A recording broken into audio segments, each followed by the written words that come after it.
It being 6:31, and we have the board here. Maybe some people will join us a little later, and I'll ask Ryan to make sure he lets people in if they do that. But I would like to call to order this Wenham Select Board meeting. Today is October 14th, 2021. This meeting is being held virtually via Zoom, and it is being recorded. If we were taking any votes tonight, which we're not, they would have to be voice votes or roll call votes. This is a posted meeting as a select board meeting, as the select board is completely in attendance. Although there are a number of agenda items, there is really just one topic, and that topic is the Longfellow Betterment Project. Let's see. So did I say 6:31? I meant to. We have to introduce the people who are here.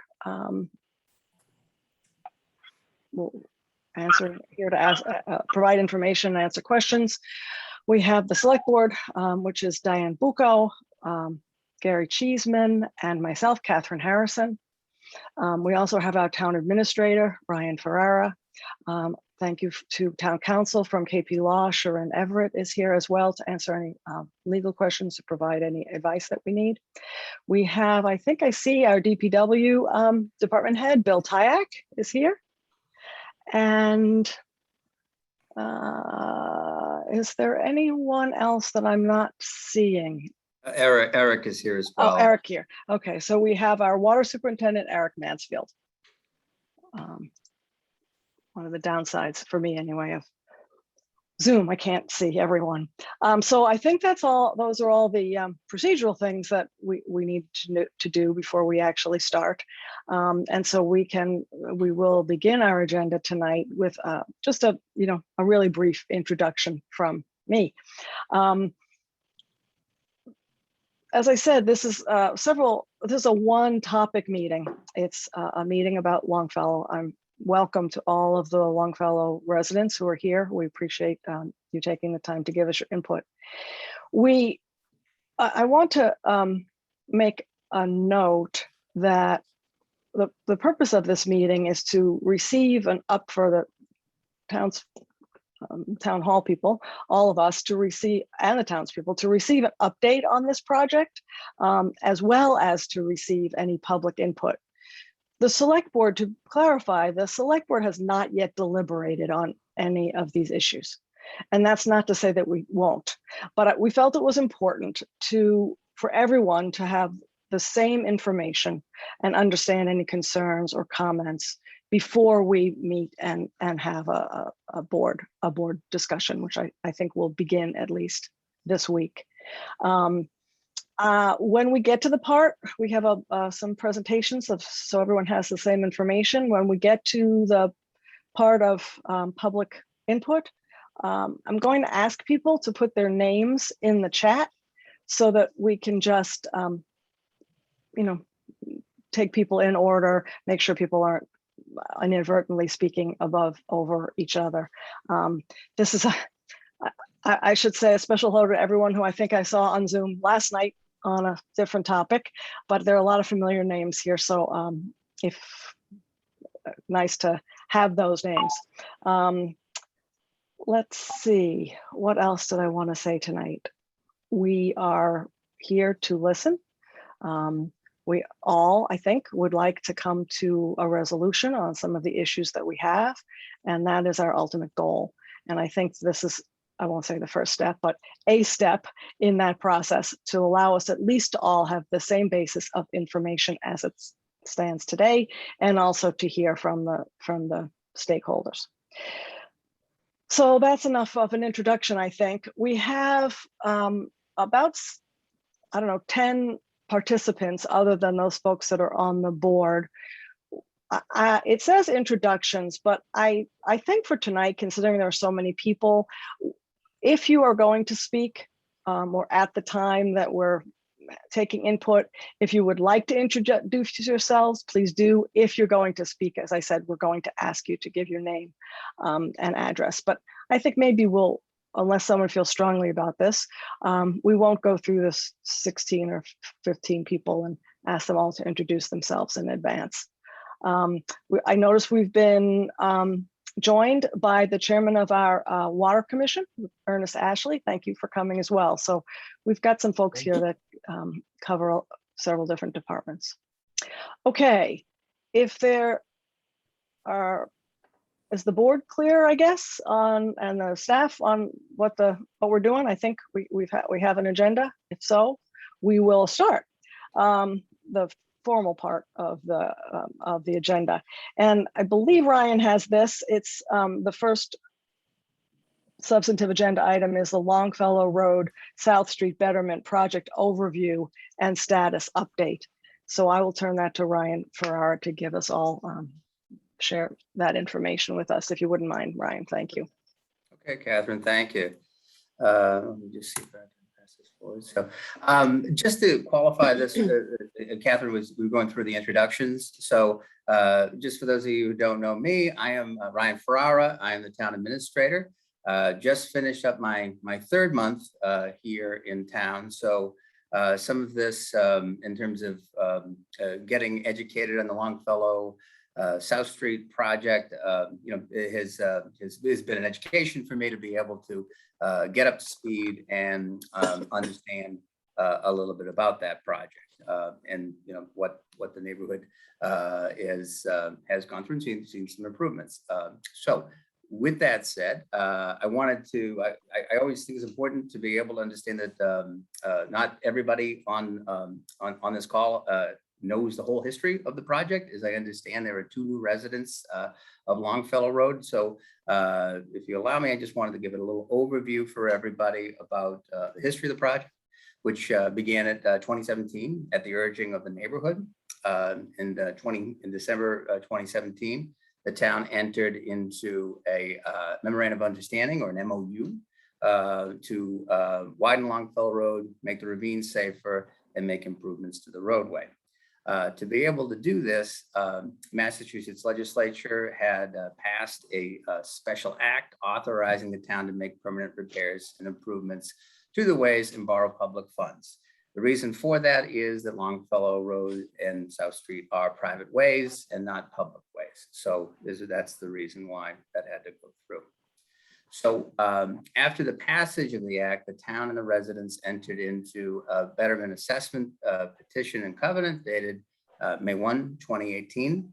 And that entered into, allowed the town to engage into a betterment agreement with the neighbors. Just as a reminder to everybody, what is a betterment? Reading off the slide, a betterment or a special assessment is a special property tax that's permitted where real property within a limited and determinable area receives a special benefit or advantage other than the general advantage to the community from the construction of a public improvement. So basically, it's the town undertaking an improvement on behalf of the neighborhood. And that's essentially, with that, the town then has the right to place a betterment fee on the residents thereafter, because they have taken on that particular improvement. So as a reminder, this first phase of the project was the ravine slope stabilization work. It was designed by Weston and Sampson, and it was undertaken by J.J. Phelan. Total cost for that was $334,831. Second phase of work was the repaving of the roadways undertaken by the Bitcon Corporation. It's roughly about $15,000 to date. I would also note that we do have what they refer to in the construction industry as punch list items. These are items that remaining work that's outstanding to finish off that project. We provided in the packet to this the emails that we've received from the neighborhood, from residents who are looking to have certain things addressed and finished up. We have a line item basically set aside for that in the amount of $15,000 to $20,000. We think it's going to be somewhere between 1 and 2 days worth of work, but that is something that we are presuming that we will need to do to finish off that work and complete it. So that's basically a little bit of the history and where we are to date on the project. So, Catherine, if I to continue on. Please. Yep, sure. So so in terms of the staff perspective, this is one of the questions that came back to us, Ms. Medeiros' question to us. I think it's important to emphasize that it was the town's desire and intent to be able to go through and do full depth reclamation, but there are aspects of the project from an engineering standpoint that basically did not allow us to do so. So as a result of that, the comments that it came back to us, we did have to ask ourselves some questions. Were there certain things that we could have done to better communicate with the neighborhood? Are there things that we probably should have got ahead of in this project? And I think that as the newbie in this project and looking back at it neutrally, I try to look at it and say, yeah, there are things that probably the town could have better communicated along those lines. But ultimately, the desire to want to implement the full depth reclamation would have been extremely problematic for us and for the neighborhood as well. So just as a way to explain for folks, we hit on this in the memorandum, but to understand a little bit what full depth reclamation is, you're talking about having to basically have a very heavy piece of machinery that lays on top of the roadway, and that would dig up to 18 inches into the roadway. So what we're talking about is basically a piece of machinery that recycles and chews into the roadway, digging down into the roadway. That creates it helps stabilize things for the roadway, but it also puts at risk the entire water system. The water system on this roadway is just like a lot of other roadways in that it has a water main that goes down the road, and off that water main are the 20 some odd service connections that go into each household.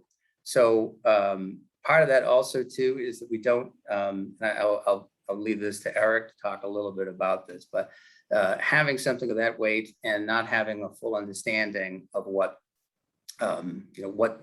where those lines are in the roadway is also part of what complicates this particular project.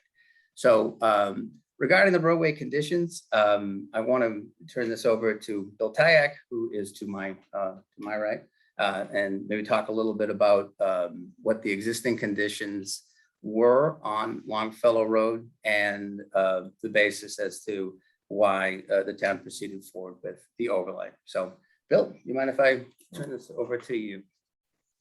So when it was determined that the water system would not be replaced and we could not do a full depth, I went down there and I inspected the roadway where it was already dug up around the ravine. And it looked like it was in pretty good shape. So I went to the top and we did a core sample, and there was 4 inches of asphalt. And when I walked the whole road, I saw nothing that was cracked through everything. It was just surface cracks. And I didn't think that there was a problem at all by doing an overlay, because you've got a good base already there. So that's what we have, is we have an overlay on top of a decent base. Without all the traffic that most roads have, I think that's going to be fine for the next 20, 25 years. Good. Thanks, Bill. Thanks. So one of the things too, in terms of when you look at that with the full depth reclamation, typically it's done in areas of high traffic volume and great stressors on the roadway. In this case, one of the things that Bill and I talked about is, that this is a roadway that doesn't get that much traffic. It is essentially exclusive to the residents who live there. So that's something that's also an important part of it. So regarding the water system, I'd like to turn that over to Eric Mansfield, our water superintendent, have him talk a little bit about how some of the elements of the water system kind of complicate what we can do on the roadway side of things. Eric? So part of the consideration on full depth is that we don't have locations to water main. Also, we don't know depths of water main. There's a lot of ledge in there. We don't have any good records that show depths. And also a lot, we found that a lot of the curb stops for the properties that we found were in the roadway, which would have to be dug up and then relocated back off the roadway when you're going to do a full depth reclamation. And then when you're talking about after you do, dig, when the machine comes in to grind the road, and then you have to compact the road. If you have a asbestos cement pipe sitting on top of ledge, and then you have a heavy piece of machinery that's vibrating on top of it, you basically you could have a major problem. And that was definitely one of the things that we took into consideration when we were looking at this. All right. Okay, thank you, Eric. Okay. I would note that it's my understanding, and looking over to Eric here, that the existing water main's about 70 years old in Longfellow Road. Same as the rest of the time. Same as the rest of town. So roughly speaking, these lines have a useful life of anywhere between 100 to 120 years. So, and then the actual service lines that come off of this, these are the lines from the main to the house. To Eric's point, we don't have any good records of where that is. Now, what typically in engineering circles, they will have what's called as-built drawings of where and what, where lines are. And we do have that for other parts of our system, but with Longfellow Road, I'm not sure what the history is. It's just something that we don't have, and we don't have easy access to. I would note that with a pipeline of that age, and with trying to put large scale construction equipment on top of that, it does put the water lines at significant risk, absent doing anything absent basically going out and removing the entire system. So that was the logic as to, and a contributing factor as to why we pushed forward with the solution that we did. So with that said, I would, again, Catherine, at your discretion, I'd like to move over to have Sharon Everett from KP Law talk a little bit about the betterments and her perspective in trying to be responsive to some of the questions that were raised in Ms. Medeiros' email to the town. That'd be great. Thank you again, Attorney Everett, for being with us. Thank you for having me. Good evening, everybody. My name is Sharon Everett. I'm at KP Law, the Town Council.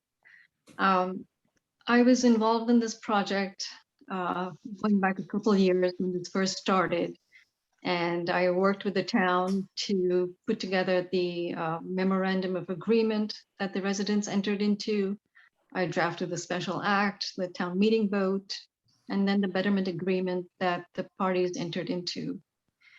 I understand a huge concern is that the town is going to assess the betterments, but the concern is that although all the documents refer to the town doing a full depth reclamation, that the towns, since that work was not done, there are concerns that the betterment assessment that the town is going to make is rendered invalid. And it's my opinion that it's not. I think it was, as was described well by Ryan, the town administrator. I was there, I was aware that when the full depth reclamation work was to be done, the town fully intended to do that. But once we realized what the situation was with the water mains and the lateral lines, that the task of doing a full depth reclamation, which is basically having this huge piece of equipment pound into the ground, was going to result in more damage than it was worth, which is the town wouldn't know where the laterals were and didn't know where the full location of the main. Were we to do the reclamation, it would have caused immense damage to the water system. Any damage would have left residents with water for a long time. The cost to do that kind of work to replace the water system, it was not something that was contemplated by the betterment agreement. And I understand that the town, faced with those realities of the situation, did the reclamation work where it was possible. but could not therefore do the reclamation for the rest of the road. Now, I understand that a full depth reclamation would have been better, and that's sometimes done to a number of roads. But despite the town's best intent, that was not feasible for the reasons explained. As there will be other slides to show, the cost of that full depth reclamation would have increased the residents' betterment by at least double.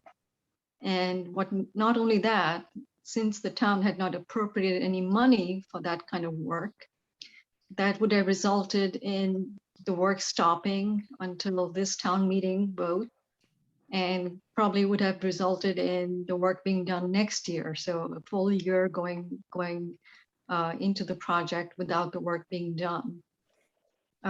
So when the town asked me that it would assess betterments, I said, yes, you can assess betterments. The reason I'm saying yes is because the town did do the work that it said it would. It did not do the full depth reclamation over the entire length of the roads, but what it's assessing the residents for is the cost of the work actually done.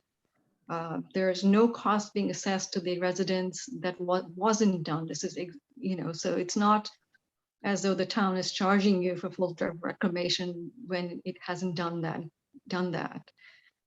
So in my opinion, where the residents are being assessed for the work actually done, the ways are safer, I understand, and where the town has fulfilled the intent of its agreement, which is to provide the residents with a safer road. It's my opinion that the town should go ahead and assess the betterments because it's time to do that. So those are my opinions and thoughts about the betterment. If you have any questions, I'd be happy to address them. Yeah, and I'm going to ask folks to hold all their questions and comments till the end, if that's okay. Hopefully that people are keeping track of them. We just have one more sort of report, and that's an expenditure update and Sure. potential charges. Do you have anything on that, Ryan? I do. So just as an overview for everybody, where we are to date on the project expenses. This is the initial quotes and estimates that were put together for the project. As you can see, we had our ravine slope stabilization and then the separate components here within for the actual paving. So the total estimated betterment amount estimated back in 2016, 2017 was about $302,450. Our actual expenditures as of August 24th are a little higher than that, closer to about $370,000. So the difference between point A and point B is about $67,000. As a result of that, the town executed a reserve fund transfer. Reserve fund is essentially a planned fund that is a budgeted fund for the town that we can go to during the course of a fiscal year in the case of an emergency and tap that fund. We needed to tap that fund in June 2021 to ensure we could still make payments on the expenditures that the town has undertaken on behalf of the Longfellow Road South Street neighborhood. So with that addition, we were able to stay to the plus of about $2,700. One thing I would also note regarding the betterments is that, as Sharon had explained, the town has taken on debt on behalf of the neighborhood, and that debt needs to now be assessed in the form of a betterment. And where that debt is becoming due, the town now needs to move forward with that to make sure that we can, in fact, meet our debts and not default on that debt. So we're at a window here where the town, at least, we need to move forward with this to the extent that the town can pay the debts that is extended on behalf of the neighborhood. So that is, so that's where we are, at least from an expenditure update as of August, basically. So Catherine, I'll Okay. hand it back to you. Yeah. So that was a lot of information, but I believe everyone received all of that information in advance. So I hope everyone was able to spend a little time looking at it. So this brief overview made some sense. But now is the time where we are really interested in hearing from the residents about questions that you may have, things that were discussed tonight, things that perhaps weren't discussed that you still have comments or questions on. I'm going to ask folks, we're not always great with this kind of technology, but I'm going to ask folks if they would like to speak, please do. But if you just put your name in the chat, then hopefully Brian can keep track of who's in the chat and we can call you in order so that everyone has a chance. We obviously want to hear from everyone.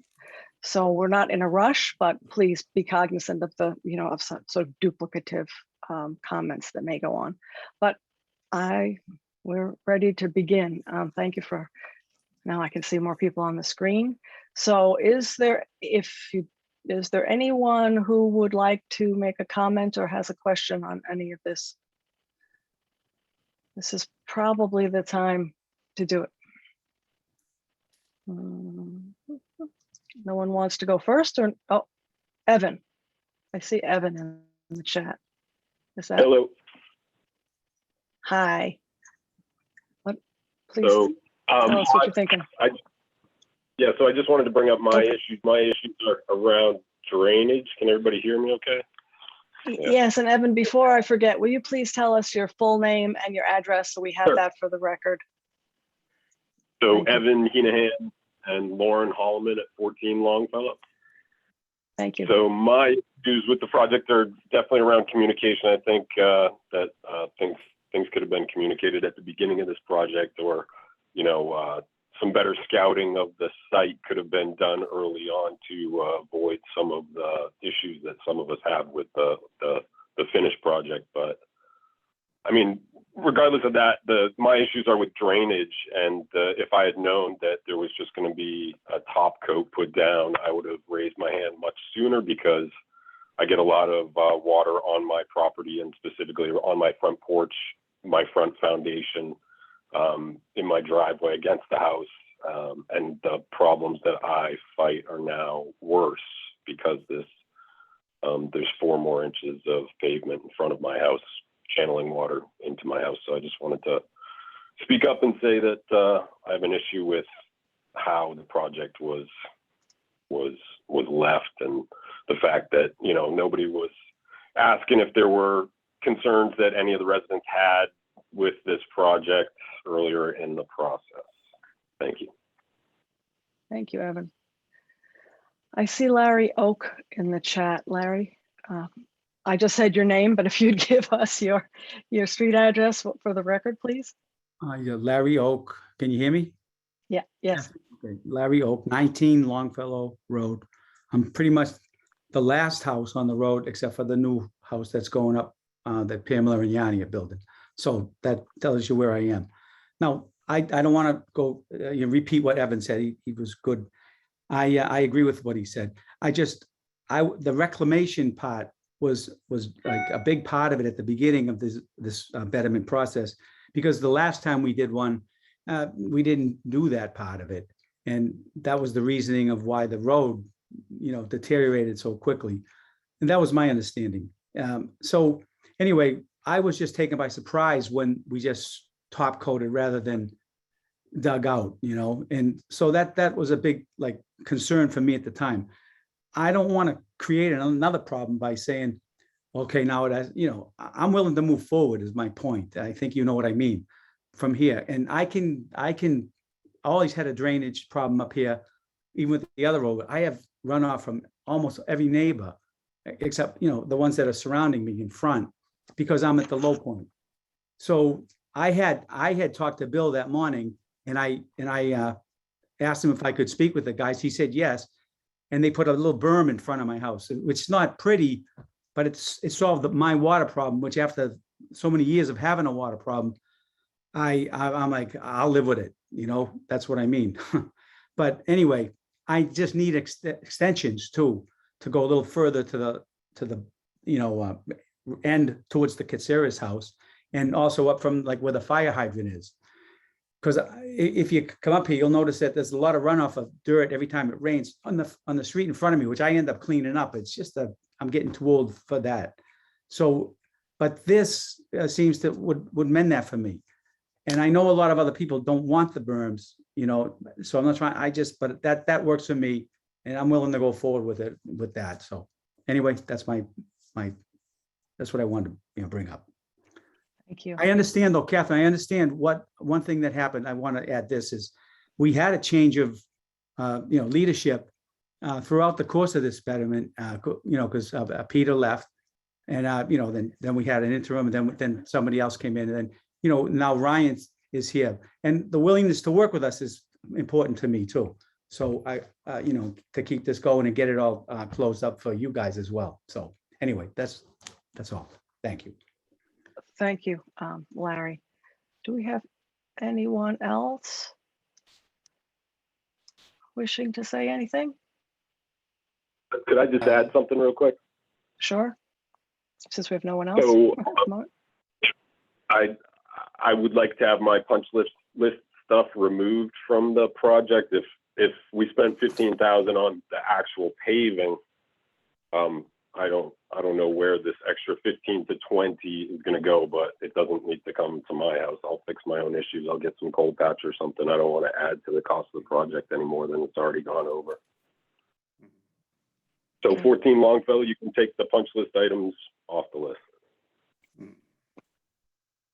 So, If I could, Kathy, just to make it clear, we for the neighborhood, we have received some punch list requests for items that the neighborhood would like to address. We're setting aside in the budget another $15,000 to $20,000 to address that. So what we've listed here is what we've received to date. But we did that the first top coat and sort of stopped. We would fully anticipate that there might be others who might be coming back to us with some other updates and things that they'd like to have addressed as well.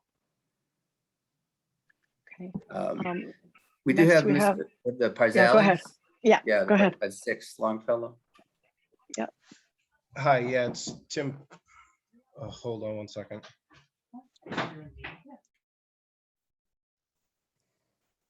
Chris needs to get in the meeting. Okay, Chris Woods would like to join the meeting, but he's trying to get in, Catherine. Okay. Oh. All right. There you go. Okay. Chris is Ryan now will in. work magic on that. Okay. There you go. Yeah, so Tim Paziali and Amy, 6 Longfellow.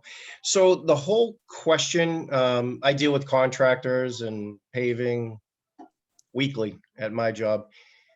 I don't understand why it would be an extra to fix the deficits, the defects in the paving that's driving water towards people's homes. If the town had a contract with Bitcon, they should honor their workmanship, and that should be part of it. I could see if it was, hey, pave the side of my driveway, give me an extra 5 feet of asphalt. That's an extra. But they fully saw the existing conditions before starting that. So I'm confused why that would be an extra and not just a defect in their workmanship that they should have to rectify and make whole. So we have no punch list item, but I don't think that should be an item that is on us. And can you explain that one? And Is there someone who can explain or answer that question? If not, we'll get certainly. Tim, can I just ask, so specifically in terms of the punch list items, or are we talking about something specific for 6 Longfellow? I just want to make sure. Yeah. No. Like I said, Ryan, we don't have a punch list item. Right. The work done in front of our house is fine. I'm talking about the project as a whole. So you're carrying $15,000 to $20,000 to basically finish off the paving punch list. And a punch list is always something that the contractor does not finish entirely or does it improperly or incorrectly. So I don't think I've ever had a contractor ever expect an extra for work that he did not do properly. So if Bitcon walked the job, they should honor making grades and pitch as part of their project. When they put the leveler down, the top coat with their, I'm sure Bill wants to jump right in here, but they should have pitched that away from people's homes. To expect us to pay for really what's not, fundamentally the wrong way to pave something. So that should not be in our column. It should be in the contractor's column. Yeah, Tim, I appreciate that clarification. Bill, do you want to, you mind taking that one? Sure. Yeah, so. Tim, I'm aware of all that. We just haven't asked them to come back to look at anything yet because everything's on hold now, but I'm aware of all that along with a few of the drainage issues. So I will be bringing that to their attention when we do walk it.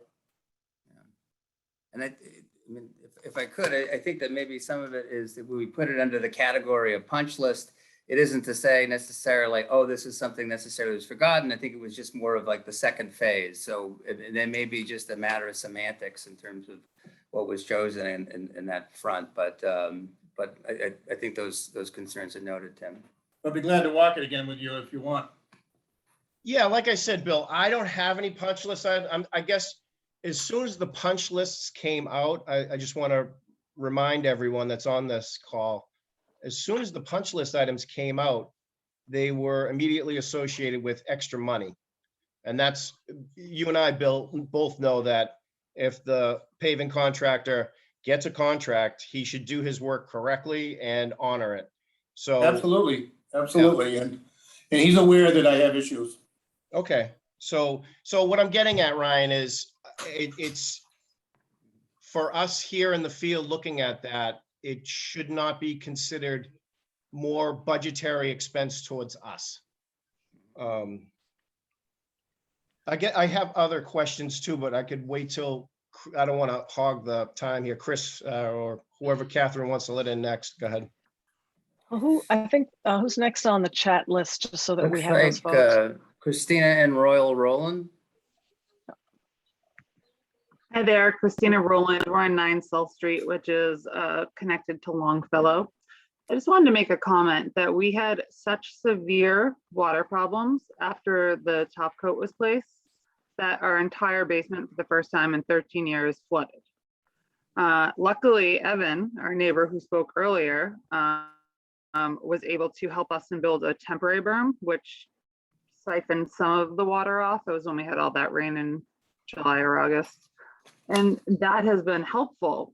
But, we have never, like I said, in 12 years, had our basement flood to the point that we had to throw away furniture. So that's just my comment. Evan was very helpful where the town had stopped work on the project due to, these issues. He came over, the next day. I'm not sure what he did, but he mostly fixed it. Still needs more attention, but it was just, very disappointing for us to have to deal with the flood and the furniture and the damage because of the way the road was paved. Christine, I see too that you had provided that some feedback about that as well, and some as a point of emphasis for us when we go back. So that's noted. So Okay, I think I see Chris Woods and Andrea Collins' hands are up. They're not in the chat, but right. Start with, I think Andrea's hand has been up longer. So if we could start with you, Andrea, if you could identify your address. Hi, I'm driving. That's why I'm trying not to chat. Can you hear me? Good idea. Yes. Okay. Yes. So Andrea Collins, 17 Longfellow. I came in after all this was agreed to. So I feel like I have less standing here. However, I do have some complaints. I was lucky enough because I am such at a high point. I don't have a punch list. Honestly, the paving's fine. It's fine for what it is. I don't have a drainage issue. I don't have a flooding issue. So I consider myself very lucky, which is why I'm not going to talk too much. However, two things. I find it highly surprising and suspect that the town and the contractors were surprised by aging water lines that had to be treated delicately. I walked by those guys. I talked to them. They saw it immediately. They could have completed that ravine in half the time if they had been allowed to bring in the equipment to pound down the road like they needed to. They had to kit glove it with rollers to not damage the water line. I'm surprised that was a surprise to them. I have no problem the way the road is done now. Personally, I can understand how other people do. But given the fact that we did not get the scope of the project that was agreed to before I even moved in, I'm sorry, I was 8 minutes late. I'm assuming that our betterments will be adjusted to reflect the fact that we just got a top coat. And I also know people who are in that business, so the cost seems a little inflated to me. Thank you. Chris? Sorry, I know I may have missed this earlier. I was a little late due to work. I guess my bigger issue would be before the whole project started, when we had our meeting with Peter in the little office upstairs, I had voiced concerns about erosion and flooding. And my uphill yard, I was looking through photos from just last year, has dropped already maybe 1.5 feet more on the ravine side. And that's over a summer's worth of rain. I'm not an engineer. I don't know if that's because the riprap doesn't do the full horseshoe and just does where they put the retaining wall. I guess my concern long-term is my uphill yard becoming my uphill hill and my house being on the edge of the ravine as well as the edge of the road. I don't know why that is, if that's a result of project. It's just something I wanted to raise as a concern because I'm no longer looking at a level uphill yard. I'm looking at something slanted downhill. And that's, again, since the rain started in April, May, that's not, I've been here since 2011. It's been level, level, level. I would imagine, again, not being an engineer, the first thing they did is they pulled out, I don't know how many live trees, and there were probably 4 or 5 downed ones down there that were essentially acting as a retaining wall for my yard. As soon as you pull those out, obviously there's going to be some erosion. I assumed the engineers would have planned that in. But that's my concern, is that I'm watching my uphill yard become an uphill hill really quick. That worries me a little bit. I don't know what, if anything, can be done about it at this point, but it's something I was assured up front. No, we've thought about, we've planned on, and here we are within a year of project construction, and I'm already seeing residual effects. So that's where I stand on that. Is there anyone from the staff that has any comment or question or short-term answer for Chris?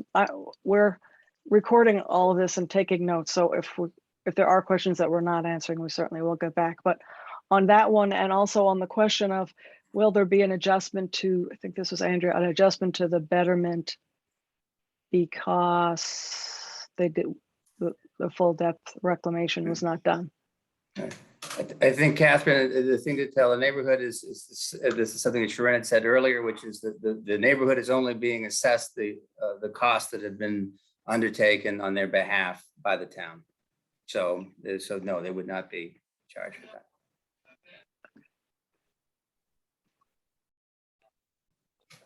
Okay, and I guess someone will need to get back to Chris or take a look at potential erosion that's happening there and Yes, we can do possibly that. address that. Other folks? Ryan, I've lost. I'm sorry. This is Andrea again. I hope you didn't answer my question about how you were so surprised that there were older water pipes which elongated the project timing and the cost. And I don't think that we should be responsible for that because that wasn't foreseen. That wasn't in the original project. And so that ravine took a long time. And to Chris's point, a lot of trees were taken out, which were natural retainers. There was no foresight into aging water pipes, which made the project go on probably double because of the way they had to level out the road. And if that in fact doubled the cost of the project, don't you think the town has some responsibility for not having the foresight to see that these were water lines that needed to be treated a different way? Thank you. I don't know if that's a question that Eric or Ernest want to address. I think that would be a question for the engineers. Okay. Is the engineer on the call? No, They're not. No. Oh, okay. but we can contact them and ask your question and get an answer. Anyone else?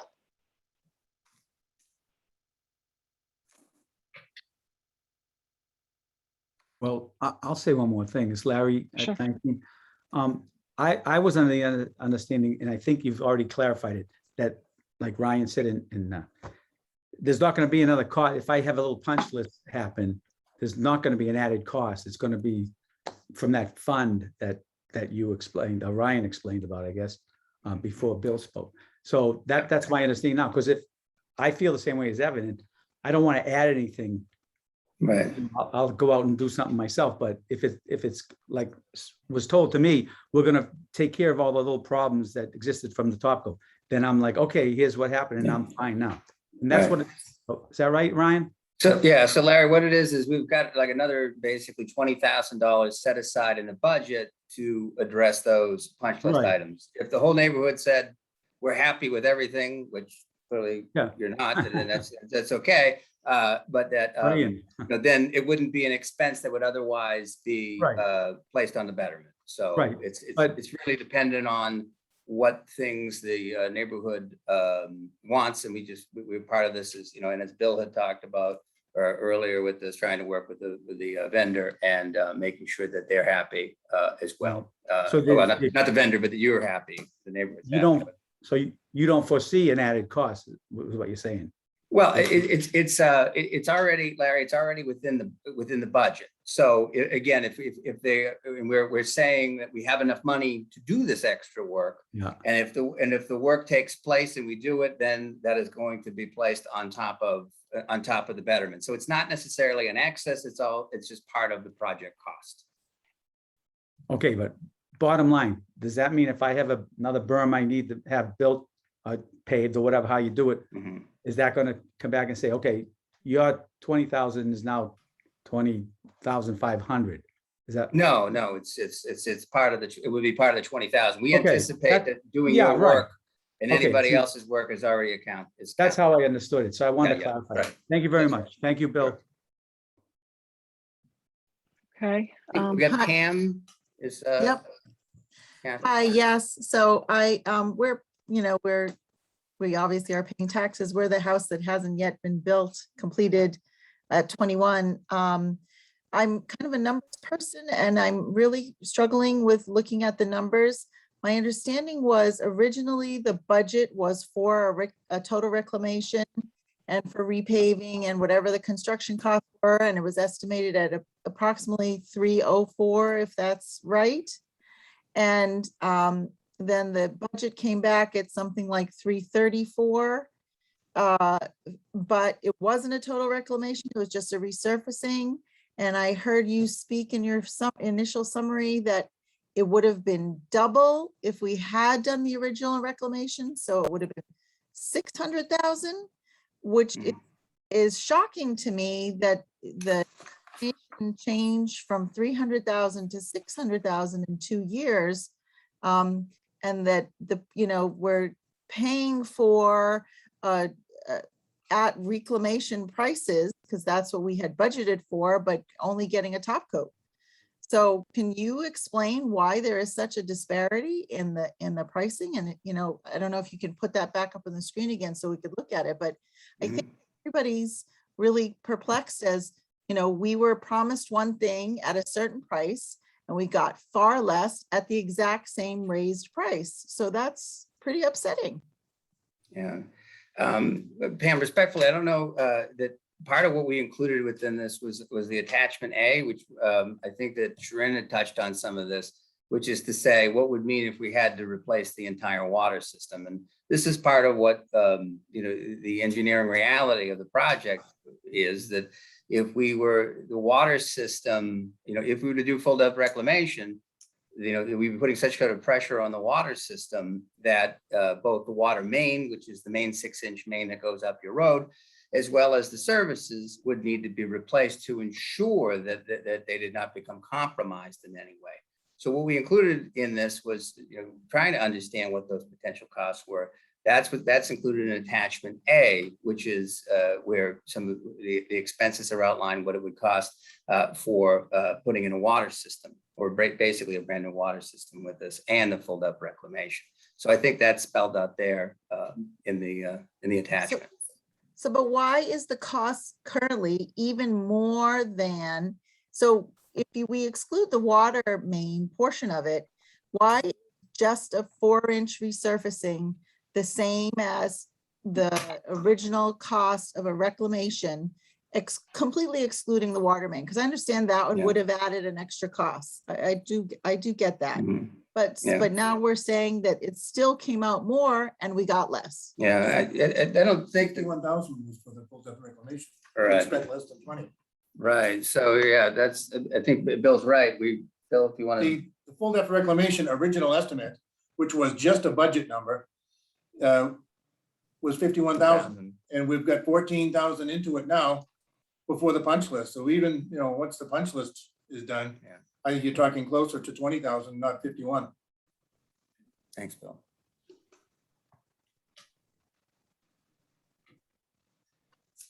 Pam, did you have anything else that you wanted to add to that? I don't think I really 100% got my question answered, because the budget came out more than it was initially stated to all the neighbors. So I'd like to look at the numbers again, but I'm still confused. Pam, you also have to keep in mind the ravine work here that also is a big part of the project. You really have this is really a two-phase project. As we outlined in the beginning, there was the ravine work and then the roadway work. So what Bill was speaking about was specific to the road work, but the ravine work as a whole, again, another piece of it that's inexorably tied to the roadway, but that's part of the cost as well. Perhaps the overages were in the Yes, and there were Look at that overages in that project. Yes, and that's a component of the project. You're right. Could you talk to that just for a moment? What made the overages so much more than initially budgeted? I don't know if again, I wasn't here, so. I wasn't part of that either, and you'd have to get the engineer. It was the engineer that was involved with it, and the project manager was the only one to get answer those questions. Right. And I would note that that the complexity of trying to meet the engineering standards of what it meant to rebuild that wall were very complicated, and hence why I think that added also to the timeline. But it was also an important part of the project to stabilize the road. I would note too, just so that this point isn't lost, we were able to do some reclamation work at the top of the ravine there and capture, recycle some of that roadway there. So there is that portion of the work we were able to kind of, because of the necessity of the work on the ravine as well.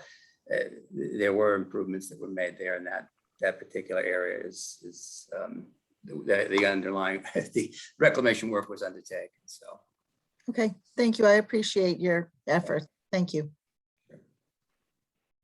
I'd just like to say the reclamation work, I don't believe it was done fully at the top for the ravine project. I believe, if my memory is right, I think the road was taken away in slabs that the excavator had ripped up, and I don't remember any gravel or base coat ever coming in or any binder I'm not sure they did a bottom coat. I'm pretty sure they just did one pass down the road with the top coat. So I think it's inaccurate to say that the reclamation was done at the top of the ravine. Yeah. Processed gravel did get brought in. We did do a base with processed gravel and compacted it. But you're right, it was removed in slabs.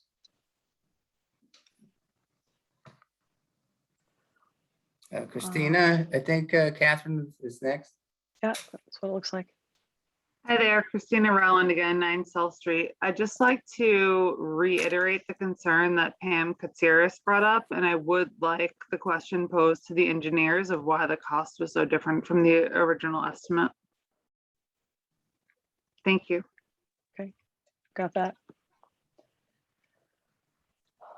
Okay. One more quick follow-up. When can we expect a reassessment of our betterment? So Based yeah, on and based on what the project actually was versus what was agreed Right. to. right. So part of that, One more, and any punch list, I'm assuming that the punch list will come out of the fund and not be part of a betterment fund or a betterment assessment on non-punch list people.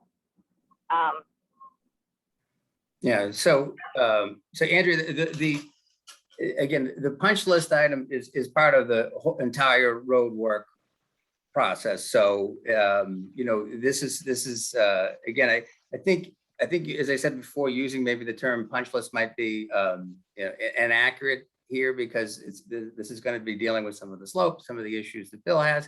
It's really a completion of the entire project. So I think it's important to understand that.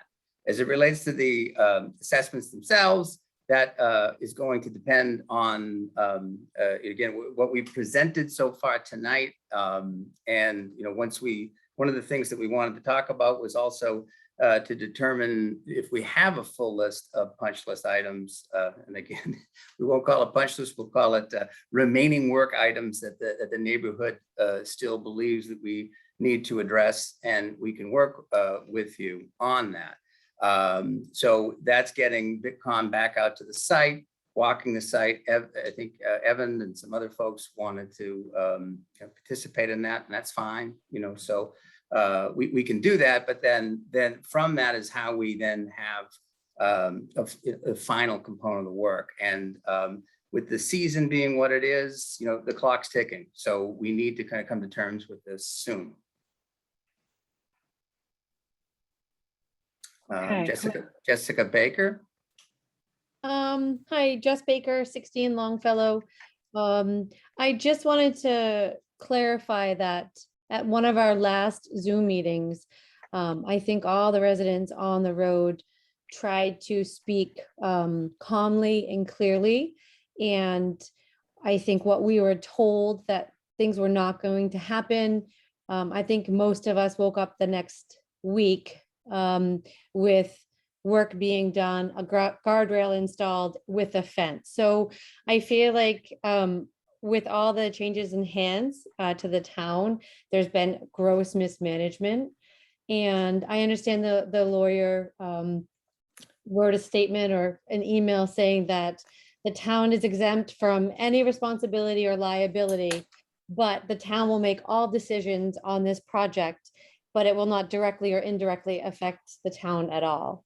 I do appreciate Bill Tyack saying that the road, how it is now, will last about 25 years. If we could have him put that in writing somewhere, that would be most appreciated.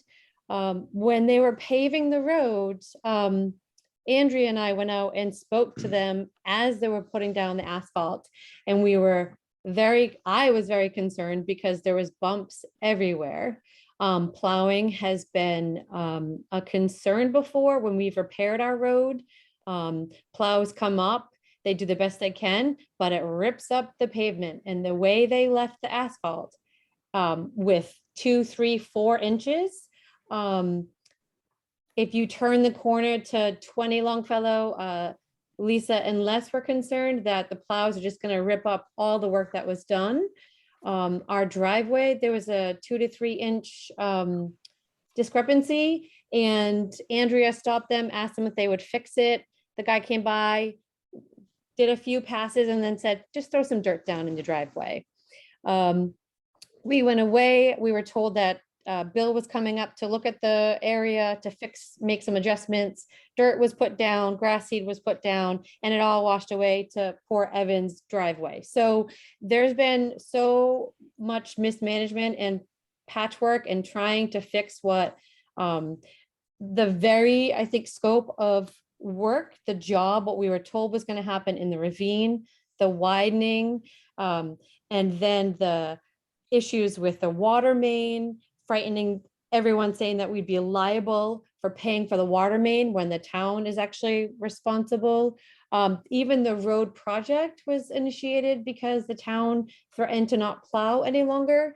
It just seems that a lot of these issues are still coming up over and over again, and the answers are very unclear. To Pat Caceres's last question and the budget, it's still very unclear. Excuse me, this is Matt Baker, Jessica's husband. Ryan, do you still have the scope? You read the scope of the job to start the meeting. Is the word widen in the scope of the job? And the word scope of widen. I think that's what we had said, Matt, but in terms of. So widen, not only was 0% of the road widened, but also there's a part where it's narrower now. Right as the guardrail starts, it's about a foot narrower. The town had a perfect opportunity to make the road wider there and make maybe a spot where two cars could actually pass. I don't know if you've ever been up here, but. Yeah, I was this morning, man. Okay. And been there before as well. Yeah. So if that's in the scope of the job, right off the bat, the job's a failure. And I know you're saying semantics about this punch list, but as far as I'm concerned, Tim Parziale was right. Punch list is on the contractor. I'm in construction. I've been in construction for 15 years. That's a known fact. The $20,000 fund that you have or whatever should just be directly refunded to the residents up here. Thank you. Looks like Linda Medeiros next, Catherine. Okay, Linda. Well, sorry. So the first thing I just want to say is Parziale has asked a few times to speak. So I do want to speak, but I also have seen a few times and I'm not sure why he's being skipped over. Oh, It's not So intentional. I would really You can go to appreciate if Parziale we now would- if you'd like. Yeah, Yeah. that would be my preference. Okay. Thank you. Fine. okay. Sorry Okay, about thanks. Yep, Tim Parziale again. So I guess the 11-page legal letter that we all received was, should I say over the top? And, when you dissect it, one of the comments in there was that the town was not managing this project. The town was not acting as the contracting construction manager, Sharon. So who was? I don't think I mentioned that. Can you tell me where? Yeah, on page 3, you mentioned that the town was not acting as the construction contractor for this project. So who was the contracting manager? Who ran the day-to-day operations? Because as a whole, this is our very first meeting about this project. And I know, Ryan, you said that very well at the beginning, that this should have been communicated better. But this is what happens when you don't communicate, at least through the project. This is the first meeting we've had on this project. We didn't have the opportunity to say that an excavator could pull up all the paving on this street and not bring in a grinder. And we all could have had a thicker, more beneficial top coat and base coat, which I'd like to see cores done, because I can guarantee we did not get 4 inches throughout. So who was the construction manager for this project? Anyone have an answer for that? Yeah, I mean, I'll take a stab again. I was not here when it was done. So, but it was a combination of, working with our project engineer and So, and again, I think you have to kind of separate it too, because what was happening on the ravine was basically one separate project and on the roadway is another. So I think that in terms of the ravine and the management of the project, we'll be looking at our engineer, Weston and Sampson. I'm looking at both of you guys. I think that's what we would be looking at and saying that that would be. And in terms, in terms of the road work itself, this is something that working with our contractor, what the town has done. So is it Weston and Sampson, Ryan? Is that what the answer but is? I again, guess Sharon should yeah. answer this. She wrote the letter that really addresses a lot of this. Because I have a second part to this I'd like to get to. I guess you guys could answer that later. But my real question is, does the board think that this project is 100% complete, save for punch list?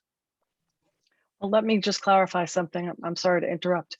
The board has not, as I said earlier, not deliberated on this. So we're taking this input as well as the review that we're more comprehensive review than we've had. And yeah, that would be one of the questions that we'll need to answer. But I don't think the board can speak. I think the board is listening right now.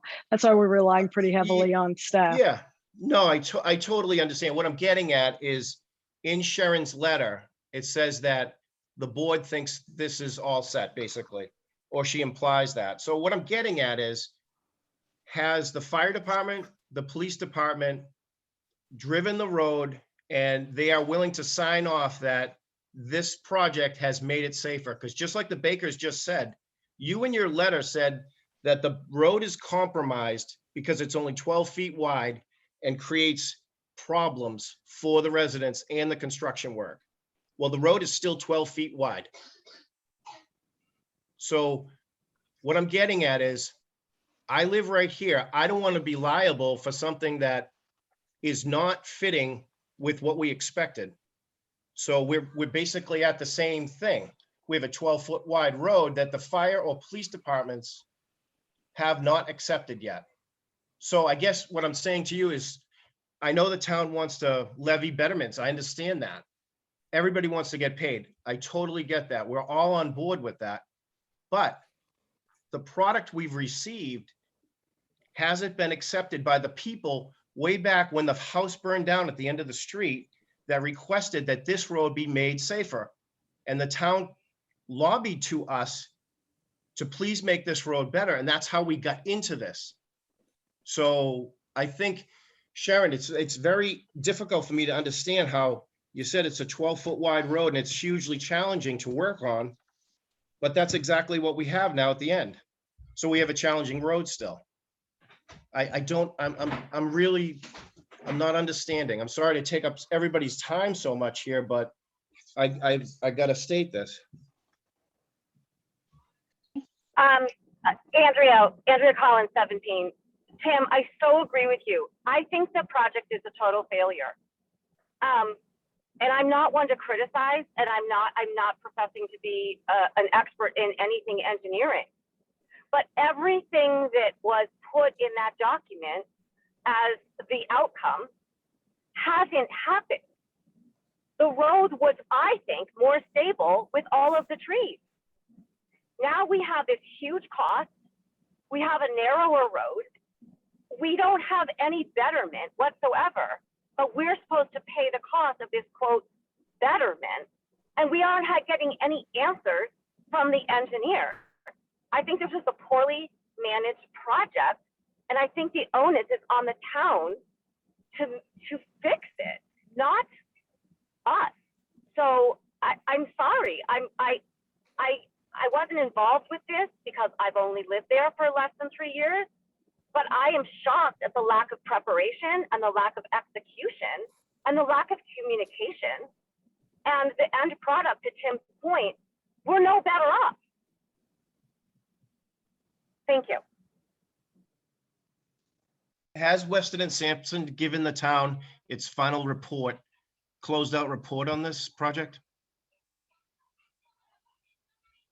Tim, I can check with on that. about the ravine, the ravine aspect of the project. I can follow up on that.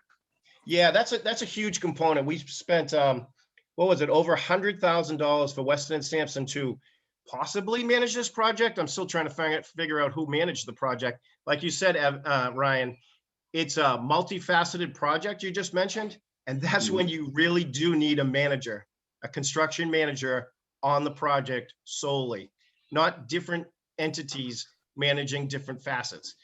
So yeah, I can't imagine that the execution of a betterment could happen without a final engineered document that says that Weston and Sampson is completely satisfied with all aspects of the project.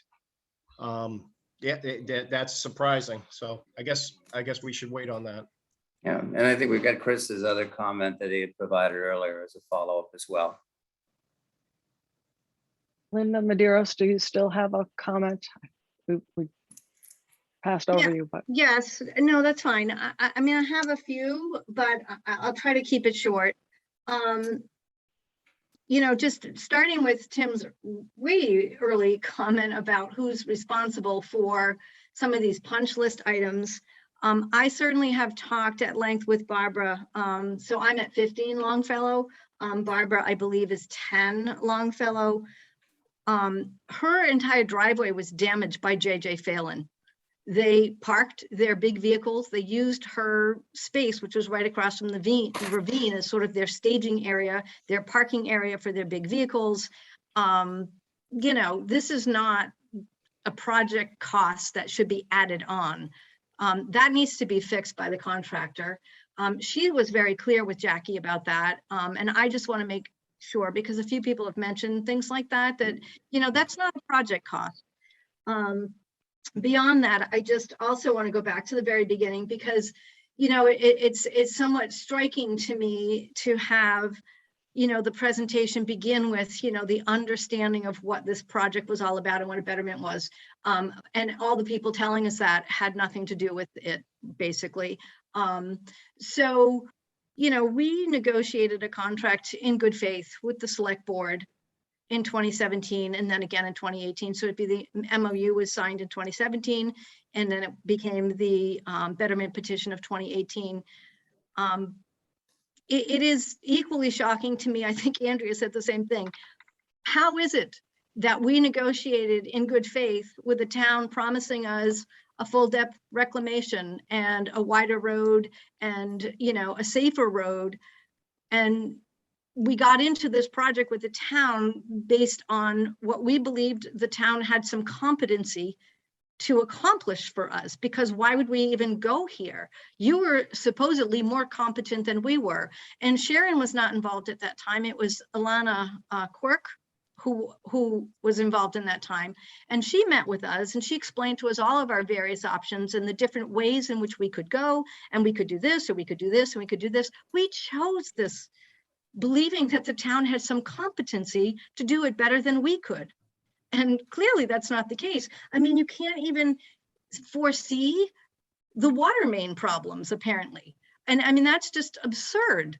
Like, whatever water main problems you figured out in 2020 and 2021 existed when we negotiated this in the first place. So the idea that, oh my gosh, we can't do a full depth reclamation, we have all these water main problems, I mean, to me sounds ridiculous.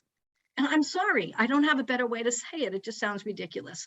So when I signed a betterment petition agreeing to pay a certain percentage of the project, it was certainly with the understanding that it was going to be handled in a competent way and that we were going to get what we were bargaining for, because it could not be more crystal clear that full depth reclamation was always the expectation. So maybe, you know, maybe Sharon, you don't fully understand this.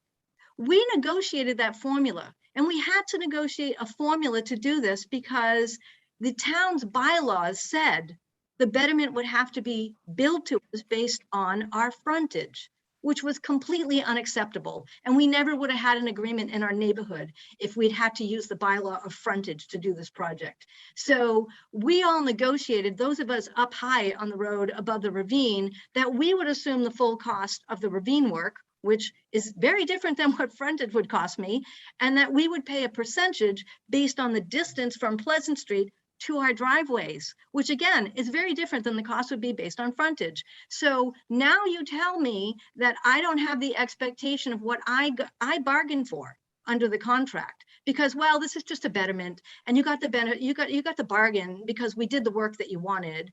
This is just ridiculous. So I don't know how else to say it. It's just that maybe some of us are thinking, why should we pay that percentage? The contract apparently is completely out the window. Nobody's using it anymore. Nobody's relying on it anymore. The percentages that we agreed to pay are part of that contract. So what percentages and what mechanism to even bill people do you really have left if you don't want to honor the contract that you all signed? You signed it. You agreed to do this with us. This is the select board. I realize 2 of you are new, but I ask the 2 that are new sitting on the select board, what contracts do you plan on signing in the next years while you're sitting as members of the select board that you actually either don't have a clue what you're signing, or B, don't have any intention to honor? Because there's some weird little way that you can argue you don't need to be part of it. We can get out of this contract by just arguing this little thing or this little thing. And how does that reflect back on the select board? I mean, really, who wants to do business with the town of Wenham? And why shouldn't we just be going to, screaming this out into the public and getting the press involved saying, maybe you don't want to do business with the town of Wenham because A, they're incompetent, they don't know what they're doing, and B, they don't honor their agreements with the residents. So here we are, and I don't have any answers. I mean, I really hoped that some of this meeting would help get people together to try to come up with a solution, but I don't have that solution. And I think this whole process has just been sickening for me because I was a big part of talking my neighbors into signing off on this and trusting the town. And look what's happened. And here we are being told, we can be billed, doesn't matter. We've decided as a town, you've got what you were entitled to, and we don't care about the contract we signed with you. It means nothing to us. Thank you very much. That's how we feel. So that's all I have to say. Okay. Catherine, I don't see anybody else in the chat at this time. Okay. One last chance for anyone. It becomes difficult here because the next thing on our agenda are next steps, I think. And clearly there are some. I think that perhaps the next steps that have been identified, or requests or open issues that have been identified, perhaps can be put together in a list, and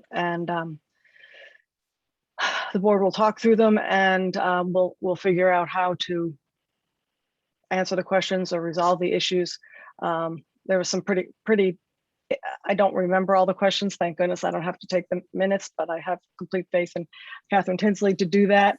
But I know there have been some very specific questions that certainly we should have answers to, and then some differences of opinion. So I think to the neighbors or the residents, we have heard your comments, and I think the ball is actually in our court now to put together what we heard and make some decisions about what we're going to do going forward as a board. Catherine, I believe Chris Woods raised his hand. Oh, okay. Yeah, I think Larry as well. Again, I know I missed the first half of this, so it's possible this was already over. I guess my question is there a single resident on the road who feels like we got even half of what we asked for? I mean, I work in sales, and if I promise someone something and I can't even deliver half of that, the rest of that is on me. And I just feel like, at least from my point of view, and I'm on the road, so if nothing else, I should theoretically be helping less people up the road in the winter, but I feel like we would have been better off doing nothing than having this project done in its current situation. But again, I don't want to speak for everyone else. I would be curious to know if there is anyone on the meeting tonight that feels like we got sort of what we were hoping. I think everyone feels like it was just completely the opposite of what we needed. That's my feeling. Chris. I'd be curious if anyone else feels the same way. The Rolands feel the same way, Chris. Thank you. We 100% agree with you. Parzialis think that we got about 20% of the job, which would be the top coat.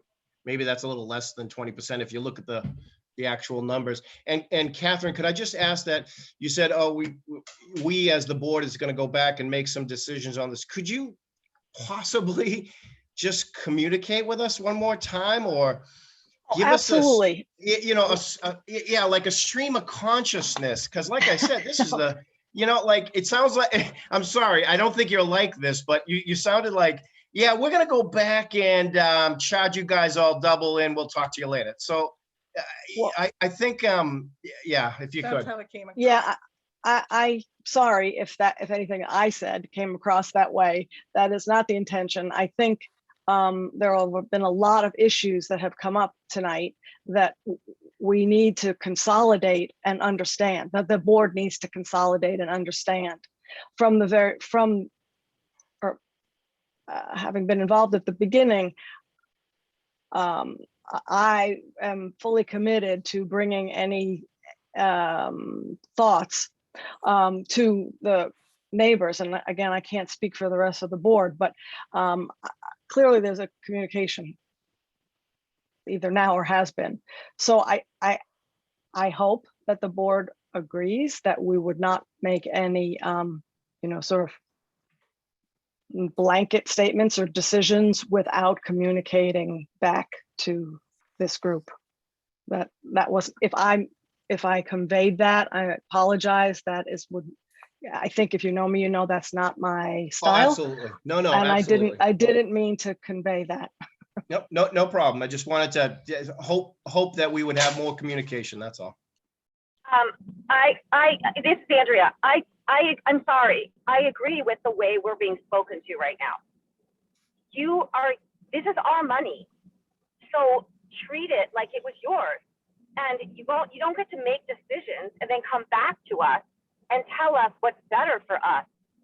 To Linda's point, we trusted in you to do a really good job, and you didn't.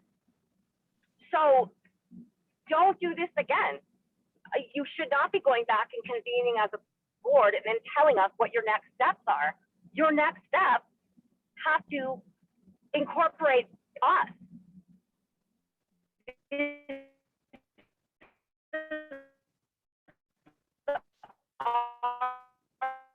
I don't know if this is breaking up for everyone. This is our money. In the way you guys know. Okay, then I'll stop talking. But don't come back with a decision that we're supposed to accept. It's not going to be okay. Okay. We understand. We hear you. And I had my name in, so it's just one final thought I had. When at the time before the engineering could take place way back, when we were going to look at the ravine for the first time, some of us put money in at that time. That was like a prepayment, and to get the job started. There was a number. There's the list somewhere that we're all on, and that was supposed to be deducted from our end cost.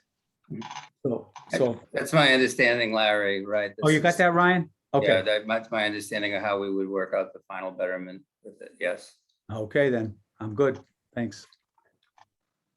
So to just regroup, it feels like the next thing that we need is a comprehensive sort of list or summary of the concerns, questions, et cetera, that came from this meeting tonight. Does that, at least as the next step, sound like something that people can accept? It's really hard when you're looking at 20 faces, but hearing nothing, I'm going to assume that's the case. And I'm going to ask Ryan if he'll be in charge of putting that list together. And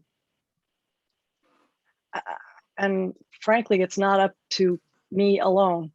Diane and Gary are here as well as to what the step should be after that. So I think that on Tuesday night at our next meeting, we need to at least discuss openly. That's what we're supposed to do. We're a little hamstrung here because we are not deliberating here tonight, so that we could listen, but I think we need an opportunity to sort of react and understand what's been heard without decision making before. And everyone will of course be welcome to attend that meeting. If Catherine, possible, is that this coming Tuesday? we do have a meeting, a regular select board meeting on Tuesday. I do think there is a discussion of this or a preliminary discussion of this meeting on that agenda. I guess I can do this as chair. I will, assuming we have a list, I will be, I would entertain comments at that point in time once everyone has seen the list. I think we're going to have another back and forth kind of conversation once we have the list. So I guess perhaps, Ryan, is that a possibility that we can at least have a compilation of these comments and questions? Maybe not all the answers, but at least identify who has the answers by our meeting on Tuesday? I'll do what I can, Catherine. I've had some, I'll try to do what I can. Yeah, and that has to be, I think, our next step. So we'll take it from there. I guess, again, we're a little hamstrung, but I do not believe that it is this board's intention to make unilateral decisions, especially with all the open questions. So at the very least, we need to answer questions. We need to examine things. Either say we don't have answers or we do. So understanding, of course, you know, we do have time constraints, but we always do. So that's, I don't really think I have anything more. Sharon, is there anything more that you'd like to add? I know you've been listening to all of this and been thrown some questions that I'm not sure you were prepared to answer, but is there anything else that you'd like to add at this point? I don't think so. I can help you assess the questions and provide answers when the time comes. Okay, thank you for that. Ryan, anything that you would like to add? No, not. Okay.